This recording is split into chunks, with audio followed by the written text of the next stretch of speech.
This is The Edge of Innovation, Hacking the Future of Business. I'm your host, Paul Perisi. And I'm Jacob Young. On The Edge of Innovation, we talk about the intersection between technology and business, what's going on in technology, and what's possible for business. Hello, and welcome to The Edge of Innovation. I'm Paul Perisi, your host, and today we're continuing our conversation with Al Pereira. I know it's been a couple of years now, but you've been in drones. Oh, yes. I actually got certified by FAA to fly them. Okay, so you're a certified drone pilot. Yep. But now, you didn't want to fly drones so you could just fly around and look at neighbors' pools and stuff, or, whatever, or look at power lines or something. You did it because you thought you could make a business out of it, of taking cool photographs of businesses and offices and sites. So how's that been going? I'll tell you, the drone industry has taken off. The business side of the advanced photo has on the drones has taken off. I do a lot of real estate, pictures and videos. Mm-hmm. It seems that every week I get more and more jobs with not just taking photos of the inside of the house, but also we need, drone video, and we need drone photos of the outside of the house.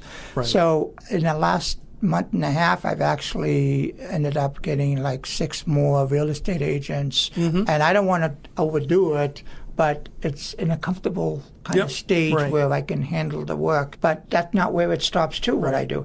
I actually do virtual tours of houses. Okay. So that's a new technology that hasn't been out that long, where if you are familiar with the way Google works when you find a street and you can walk down the street, it's similar to that. Okay. You can do a complete 360.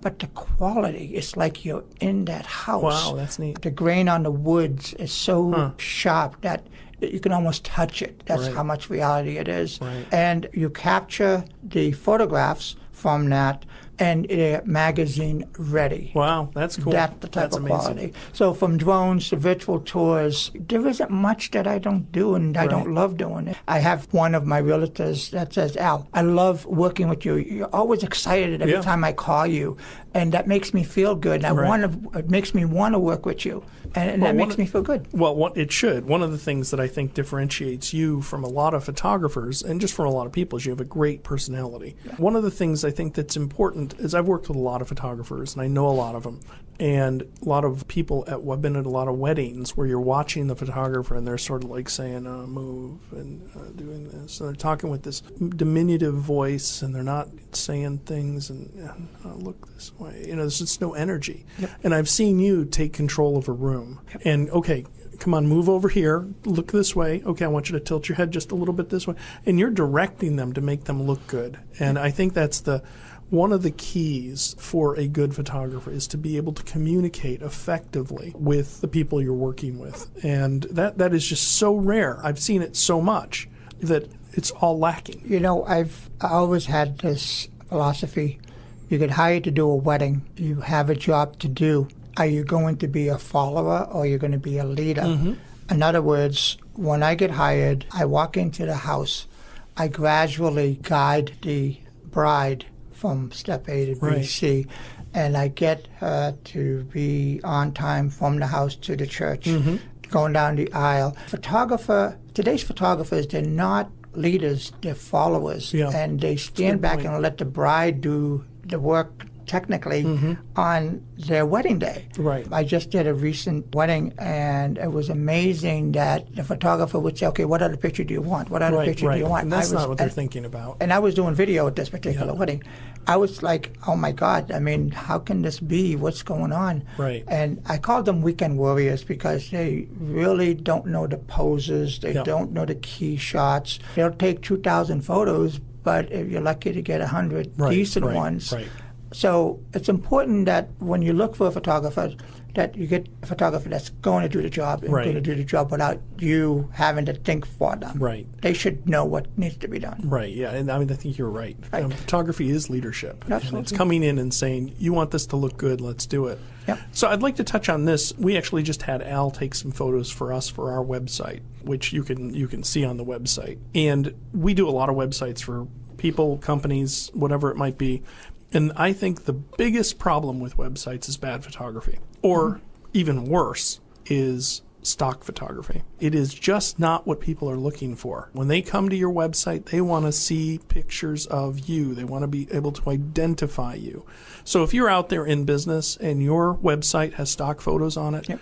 I would run as fast as you can to get a real photographer and get some taken. And don't get, the sister of the daughter of the president or something like that. Oh, they're good with a camera. It's not all that expensive to hire a photographer for a couple hours, and you will get more photos than you can use. But I will tell you, the conversion rate on real photos for people on websites makes a huge difference. Now, what you can do is go and find some stock photos that you like the design of and say, this is the kind of photos I want you to make.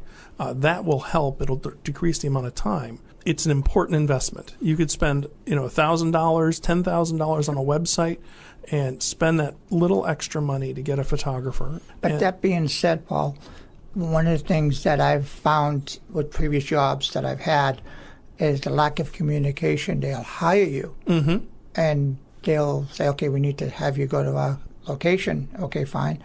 And you try to find out what it is that I'm there for, and there's no communication whatsoever. And you get there and you're trying to figure out what it is exactly you want. So you ask questions, and sometimes they get annoyed that you're asking the questions. Well, I hired you, just do the job. Well, what am I doing? Right. I'm taking pictures, but what is the purpose of the photos? Right. So you hire someone, you really need to communicate to the point that, okay, this is for a website. Well, what's the website about? What do you do? What kind of a business is it? Okay, your folks, do they have personality? I mean, are they willing to be in front of the camera? Yeah. I mean, there's so much nowadays, especially the communication factor is so important. Right, absolutely. And I think that's a good point even for your website. Yeah. What does it say? You need to look at it. One of the most difficult things when you have your own business website is assessing what is it actually saying, because you read so much into it. So you need to almost sit down with somebody you don't know and say, tell me what you think of this website. Yep. What does this company do? What do they want you to do? That's right. I've done that with different people, and I will tell you the difference of reaction between real photos and stock photos or real video. Yep. And also video is huge. Don't underestimate that. A good video is worth so much. Yep. They say a picture's worth 1,000 words, then maybe a video's worth 10,000. That's right. Do you need a website that actually works and is easy to update? Savior Labs is a Boston web services firm that cares for your business and your team. We solve problems so you can focus on what you do best. Just follow the link in the show notes and enter code WEB1 for more information. Thank you to Savior Labs for its ongoing support of the Edge of Innovation. Let's listen into our conversation with Al. One of the things that I always try to imagine is, okay, this is my business. What would I want? I love eye contact with the camera. I love animation in a video, or even in a photo with, like, for example, your staff. They love what they're doing, and I want people to be able to see that. So the smile is not always about being serious. Right. It's let's capture that employee's personality, because you put that up, and people are going to say, "Well, it looks like a fun place to work at." Exactly. And that's more important than just having a snapshot. Right. Well, I think what you're talking about is relationships. That's right. And relationships. What photos do is remind you of a relationship, whether it's to a place or to people or people in a place. Yep. And an effective communicator of that is called a good photographer or good videographer. And those are all, we want to tell stories, and that's what photos do. Now, we've also talked about this just as sort of an aside. It used to be that you'd have a closet full of slides or photos. Yep. Or, the people that were a little more organized would put them in books.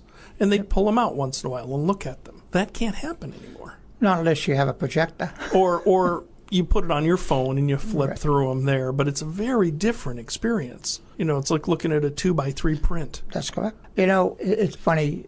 There are a lot of people out there that have old negatives in the shoebox or the slides. And I've always said, out of sight, out of mind. And what good are they in a shoebox? You should do something with them. And people say, well, what am I going to do with them? I said, well, a few things you can do. You can have them scanned in, digitize them.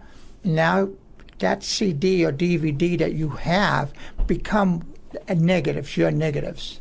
Remember the old days when you would have a roll of film, you'd get negatives back? Well, there's no such thing now.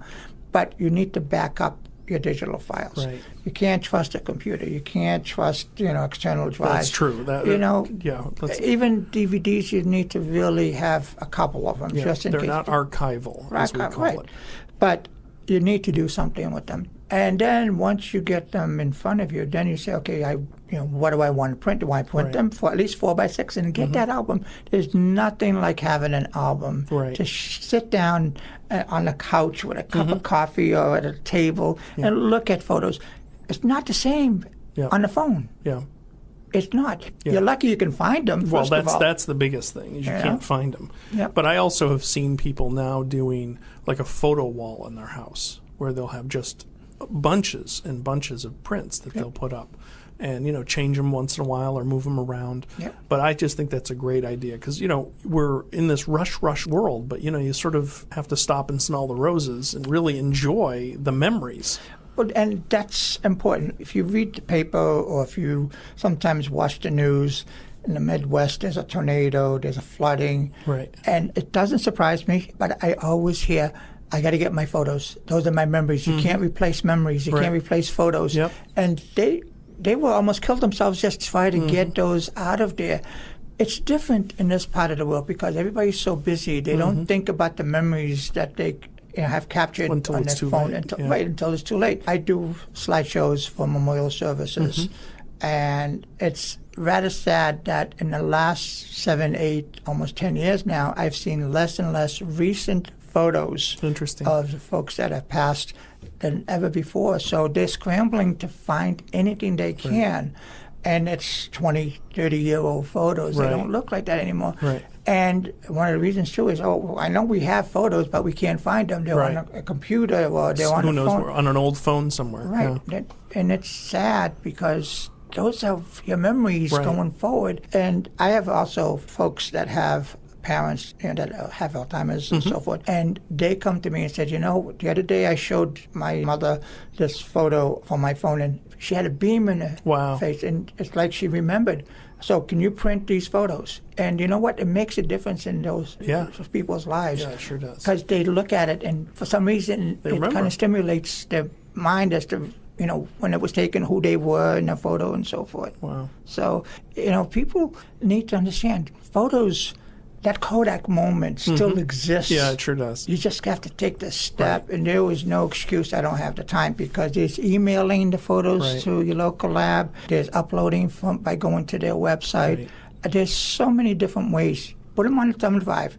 Go to the store, put them in a slot, the mail slot, with a note saying print all of them. Right. You know what I mean? So that few seconds it takes. Yeah, it is. It's something, very tangible, it's very interesting when you hold a photo. And if you haven't experienced that, because you might not have any printed photos, give it a try. It's really incredible. Yep. It's something that's just a neat experience that I think you don't. Just holding that photo, I mean, you can turn around and show it to a friend and you can laugh. Okay, you can put it down and say, you know what, wait a minute, let me go back and look, where you don't have to use your finger to scroll back and try to find it from 1,000 pictures. Yeah, there's a lot more permanence to it, and it just sits there. Very different experience. I think it's important for people to start. But what I have noticed in the last 6 months to a year, that I'm getting a lot younger people coming in, especially when they go to college. They come in and they print a bunch of 4x6s so they can have it on their wall. Oh, good. And that really excites me because I look forward to seeing those photos once they're printed, and they get excited and they say thank you. Absolutely. Well, we've been talking with Al Pereira of Advanced Photo in North Reading, Massachusetts. You can see his work by looking in our show notes and how to get in touch with Al and get to his websites. But it's been a privilege to talk with you. Thank you for your time, and we appreciate it. It's been a lot of fun, Paul, and I really appreciate you having me. All right. Thank you. Thank you. You've been listening to our interview with Al Pereira of Advanced Photo in North Reading, Massachusetts. For additional information on Al and his company, please visit our show notes where you can find links to his work as well as to his website. We always love to receive comments and feedback. Please do leave us some, and you may even get a special gift. Who knows? Thank you for listening, and see you next time.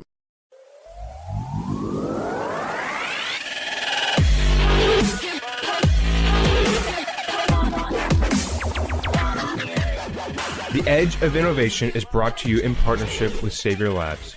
Savior Labs exists to help businesses mature and strategize for the future. Learn more about Savior Labs at saviorlabs.com.